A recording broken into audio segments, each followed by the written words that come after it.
As all Greek people, I grew hating Turkish people and learning military marches at school.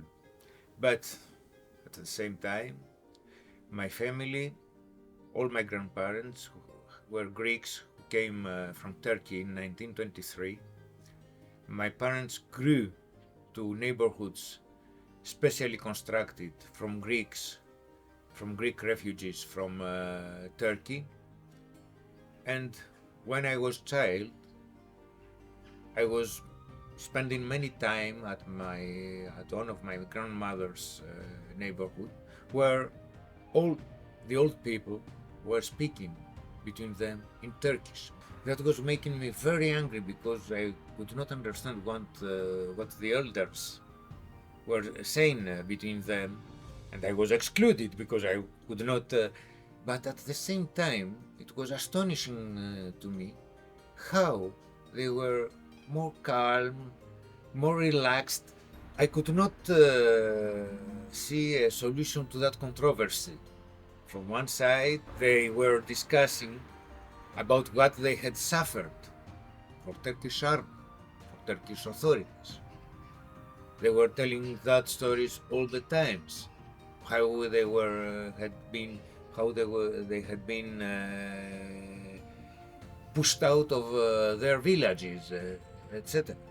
At the same time, they were telling stories for some Turkish neighbors who had tried to help them. I could not find a solution to that controversy.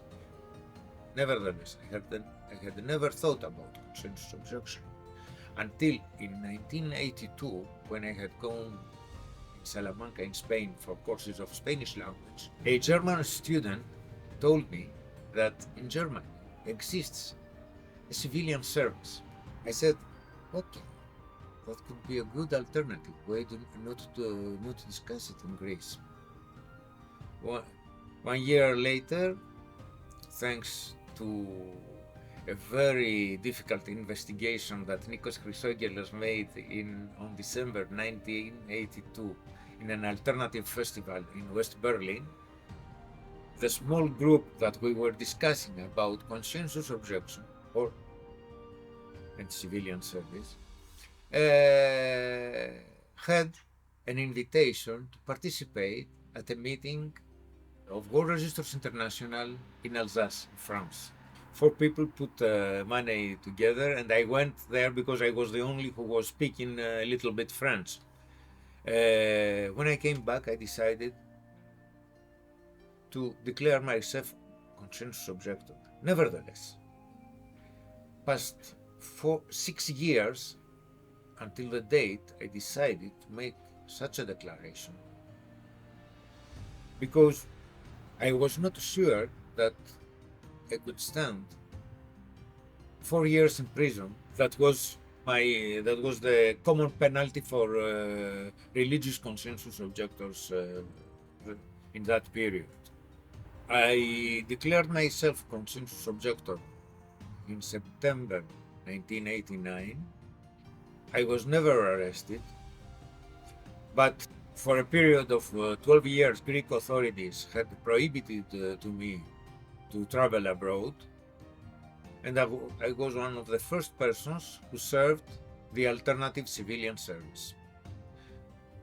Well, this period was not very easy.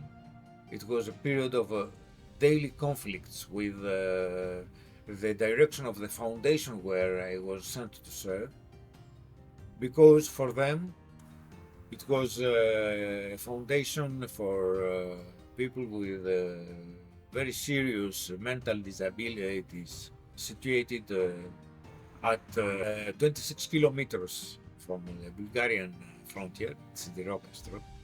But the direction of that foundation, controlled by the Greek Orthodox Church, was treating consensus objectors as slaves. I found there 2 Jehovah's Witnesses who were obliged to work 7 days per week, 15 hours per day, So the 6 months I stayed there, the double the period of the military service I should serve. Because of my age, I was 40 years old already, and I had problems with my knees. It was a daily conflict with legal procedures to preserve our minimal laboral rights. It was a success.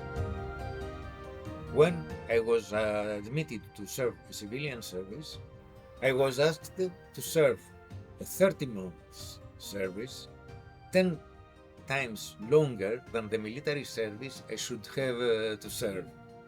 So I left after having served the double, as it should be if I had to serve the 18 months of normal military service, and I made an appeal to the Supreme Administrative Greek Court, which 4 years and a half later rejected my appeal for reasons of procedure.